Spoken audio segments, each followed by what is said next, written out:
Welcome to this episode of the Million Dollar Mastermind.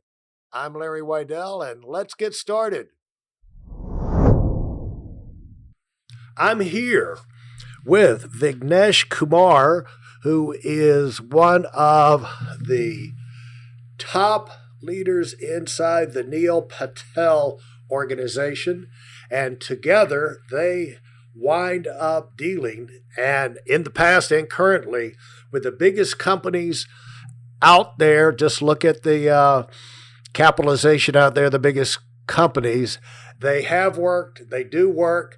The most famous people, the biggest athletes, the biggest internet marketers, people who write books and do courses and do anything to do with marketing, sooner or later, they're going to get involved with Neil and Vignesh, and even people from the TV shows like the Shark Tank. And you probably have seen a lot of some of those advertisements and promotions and everything. But welcome, Vignesh. Glad to have you here. Thank you, Larry. It is wonderful to be here. Thank you. And you today, let people know where you are physically right now. So I'm currently in Germany, Berlin. So I'm in my apartment. Germany's on lockdown. It is definitely interesting, to say the least. But yeah, that's kind of where I'm at. And sometimes, a lot of the time, you work out of Copenhagen. Is that right? Yes. I have like an apartment in Denmark as well. So I go back and forth depending on where and what is needed. But yes. And so, Vignesh, you've got a company that is based around the world. Neil is in Pacific time out in California.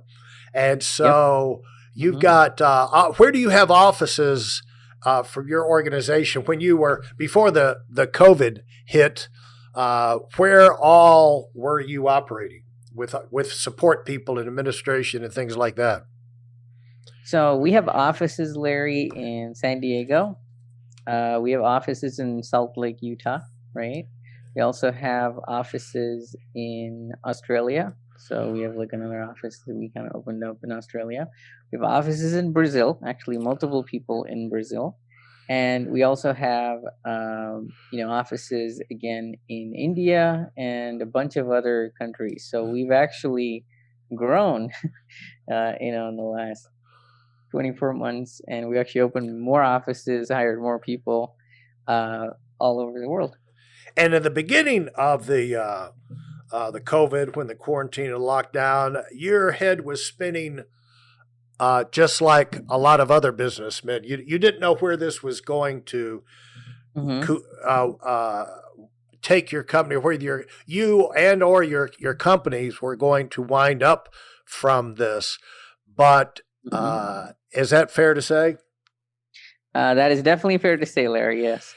And you had to deal with a lot of people who were launching projects, in the middle of projects, who had done projects, and they were calling you for advice.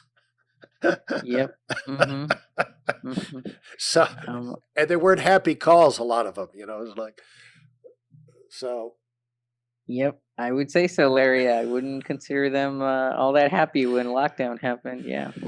So when you get in that situation, when you're in an advisory role and everything, things happen that has never happened in the history of the world, pretty much. And then people are looking for you to say what to do. It reminds me, Vignesh, of these detective stories, murder mysteries, where immediately somebody gets murdered, they're lying all sprawled out, bloody on the floor. The detective comes in, checks the scene out, and then he walks outside, and there's 100 reporters saying, "Do you have any suspects yet?" That is about right, Larry. That is how it felt for sure. Yeah, you said, I just saw the body, So yeah.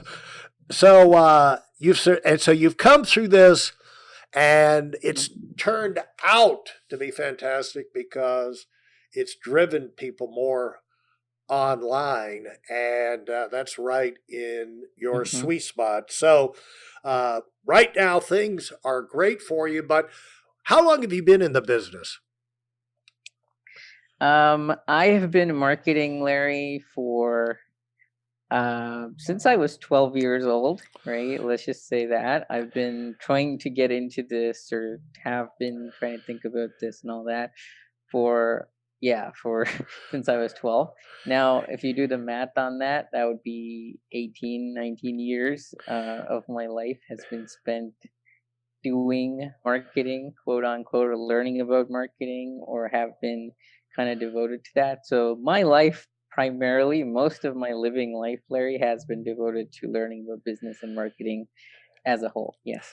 And how did that? Where did you start? Was that in your family? Was that in your relative, your brothers, sisters, father?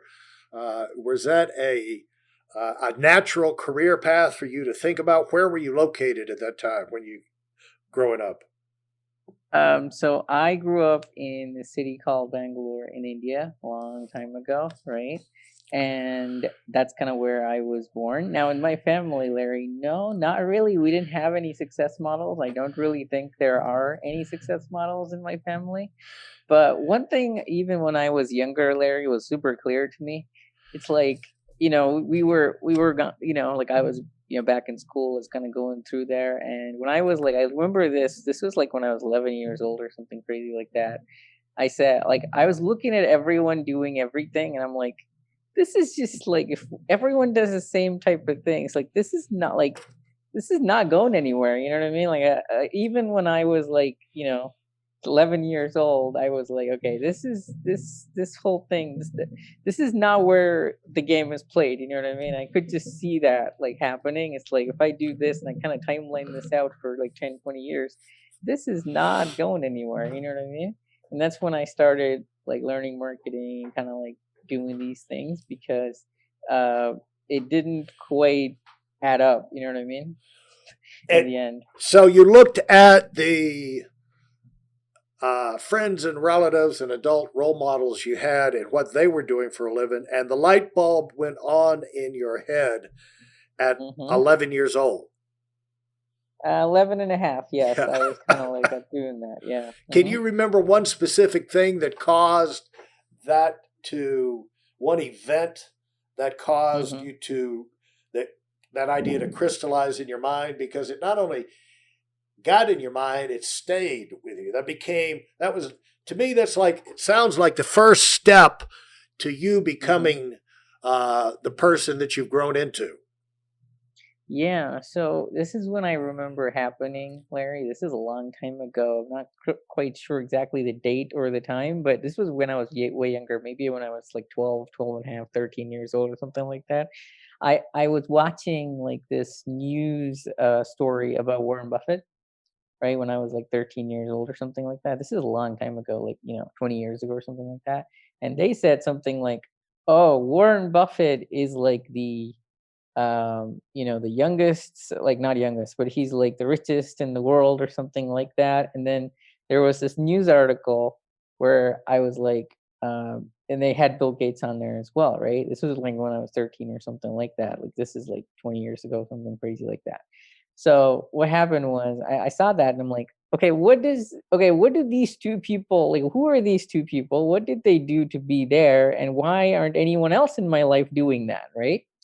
And I'm like, this is like, something's off here. And then the next day, my brother comes along and he says, this is what he tells me, right? He's like, this is when I was like, 12, 13 years old. He's like, when I grow up, he was actually much more grown up than me. And he was like, I will go and work for Microsoft. I'm like, okay, what does Microsoft do? Like, why does he want to go do that? And I was like, okay, that's interesting. Like, what? Like, I didn't quite make the connection yet in my mind, like what was happening there.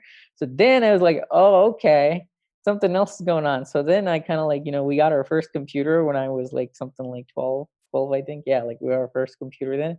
I was like, okay, and again, it was a Microsoft computer, Windows 95, right? Like, what is going on here? What is Microsoft? Who is Bill Gates? Like, what is happening here? Right. That's when I kind of like got into business, because it it was like it was my first experience kind of being like, okay, like okay, the world is a little bit different than what is being taught to me at school, or what my other friends or people that I know are doing, right? Because they're looking at, like, small town celebrities and people, and they're only talking about that. But then like, it didn't compute with me. Like, for example, I didn't know exactly how to say it, when you're 13, like, what is happening. But it's like I had this feeling inside. I'm like, this is not where the game is, or this is not what I should be doing, or something like that. You see what I mean, Larry? So Exactly. yeah.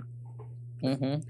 And so that got you started. And the lesson there for people is a lot of people don't have that light bulb go off in their mind until they wound up working in a corporation for 10, 15, 20 years. And then all of a sudden they, they've been passed over for promotions. They've reached the top of the heap, and then they get thrown out, and they say, "Wait a minute, I was following a track that was doomed from the beginning, and Mm-hmm. Mm-hmm. people, everybody that's in business for themselves at one time or another has had that light bulb go on in their head. Don't you agree? Yes, Larry, I am 100% sure that is how it works. Yes. Mm-hmm. Because what that is where it starts, where you're saying, I want something better. If that's gonna happen to me, I've got to do different things. I've got to focus on different things than the people around me are. Just because the people who are doing great things are not in my living room or not my neighbors, or I don't know them personally, doesn't mean that I can't learn from them, that I can't get just because I don't have anyone who can make it easy for me to get into those industries doesn't mean that I can't find a way to get myself in there. And so you started working your way up the ladder, and the first thing was just to find out what it's all about, would you say?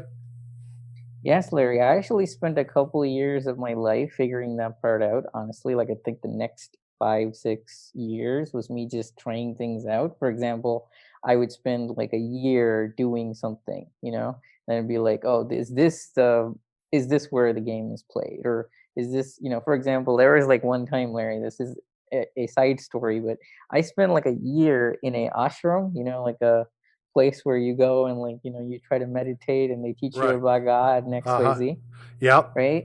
And I was reading this book or this parable about Buddha, right? And this is nothing against people who are Buddhists or anything like that, right?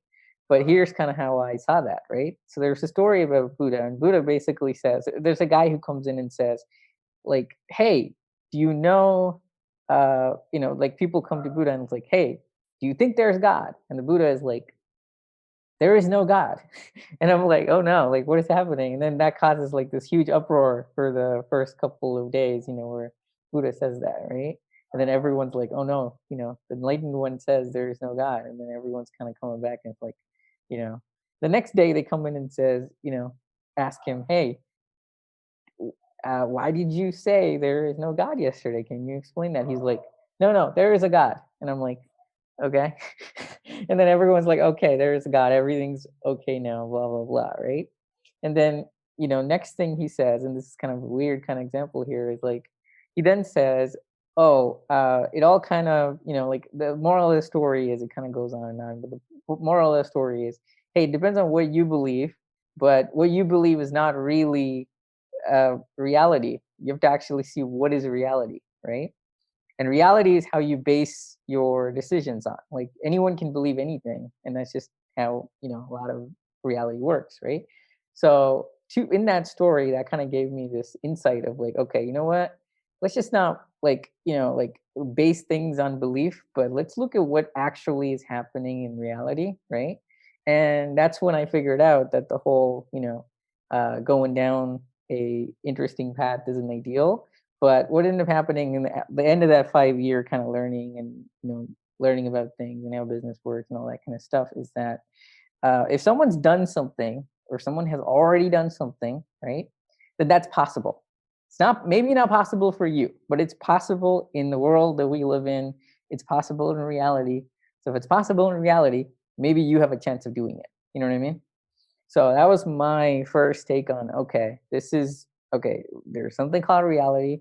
there's a certain way it works, and if someone's done it, you can go do it yourself. And that's kind of when I got into, okay, based off of that, then I looked at, like, of a lot of people who are in the world, where they're saying certain things. For example, there's a lot of people there you may have seen who say a lot of things, but when you actually go and try that thing that they're saying, it doesn't quite work as well as they say, or it doesn't quite work the same way, right? But there's also people who don't say anything, but they're kind of in the top of the leaderboard. Like, for example, the Forbes billionaire list, right? Like, getting an interview or even talking to these people or getting information about them is like in the 1990s, like 19, like in the the early 2000s or whatnot, was nearly impossible because YouTube was only like a new phenomenon, right? Before that point, like getting a video about Bill Gates or like anyone was nearly not even a possibility. Like, you just can't, like, you have to go to libraries and read about them and all that. Now there's like interviews of, like, you know, Bill Gates talking from 1986 and all that kind of stuff. Is like, you can go Google it or you can go to YouTube and you can find that type of information. But back in the day, it was not as commonplace as it is now, right? Like, now you can get anything you want within like a couple of clicks, but back then it wasn't like that, right? So anyways, back in the day, I was kind of doing a lot of searching. I had this entire 5-year stint about, like, let's see where all of this leads, and wherever it ends up is where it ends up. But I wanted to actually like operate in reality and not base myself on, oh, I believe this, so I'm going to work on this. But I wanted to kind of be pragmatic in a sense. You know what I mean? So Right. that's kind of where how I started. And to let people know more about you, you and I have worked together since probably 2016, I think, on Mm-hmm. getting my course from the book Serial Winner, getting the online course put together, and starting the marketing of that, and then also with the podcast that we had this year. And this was, that was the reason I wrote the book. I wanted to do the course so people could get real information, which that really works and has worked and works over and over again, not just for me, but Mm-hmm. for the people around me, and then the people that I do some coaching with. We just see these principles work over and over and over again, and they're not the Mm-hmm. stuff that you get easily just by listening to an interview of somebody who's done a bunch of interviews and they think, okay, I know how Bill Gates thinks. He gave me an hour of his time, and I've watched a bunch of videos on Bill Gates and Warren Buffett. I know how they think. I understand them. And so here is how to be like Bill Gates or Warren Buffett or anybody. I mean, they're just interviewers. And as you and I have talked about, they're so convincing because they believe they figured it out. And going back to that story you told earlier, they build it in their mind where that exists, and that really is how it works. But it's not really how it works, as it's just how they structured it in their mind, and they've never done anything with it. Is the proof that it doesn't necessarily work. And on the podcast, that's why I interview people who have made something happen in the real world. And so when they say, cover some of these principles, maybe even say the same words, it Mm-hmm. comes across differently, or a deeper way, or a more precise way, to where you can get it and it can impact your life rather than la di da di da, someone who's just rattling off and they're posing as winners, but they've never Mm-hmm. really been a winner. They don't really know how Mm-hmm. usually where they miss it uh, is the complexity and the toughness of unraveling these situations and hanging in there and actually accomplishing things. Mm-hmm. Yeah, another parallel, Larry, I would draw to that is, for example, I study a lot of craft and arts and stuff. So one of the best examples of kind of saying that I've heard is, for example, an actor basically would, like, if he wants to be an actor, let's just say, he goes and watches like five Marlon Brando movies, and then he reads a couple of, authors who are directors who know about acting, and then 5 days later he thinks he's an actor. Yeah. He's as good as Brando. Now he thinks he's good as Brando.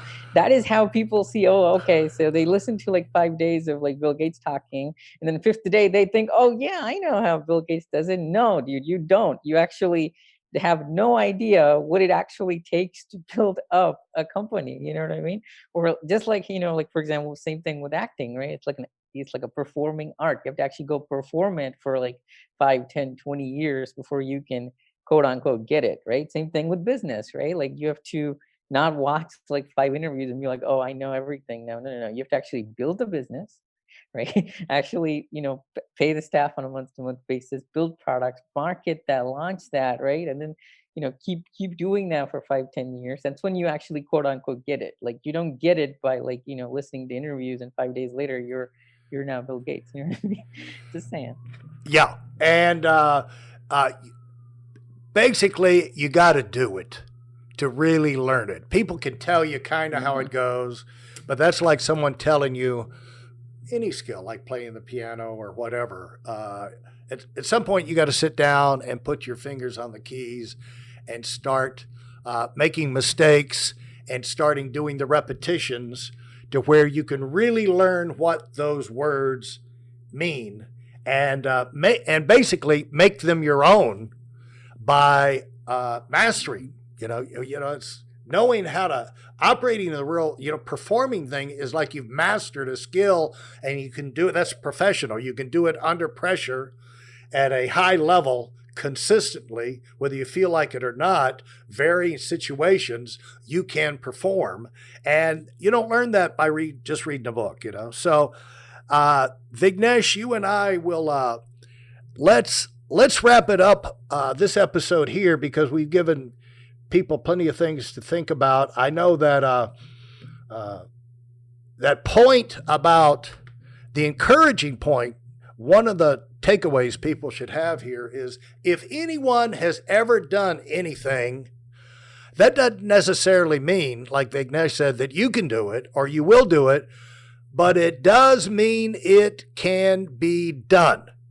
And I remember in our business, Art Williams saying to us, as we were building organizations and expanding, he said, and we had our compensation plan and our management system and all of that in the company and all of that. He said, all I have to show the rest of you, and actually he said the rest of you SOBs, he said, is one example. He said, if one of you make this thing work, the rest of you don't have any excuse.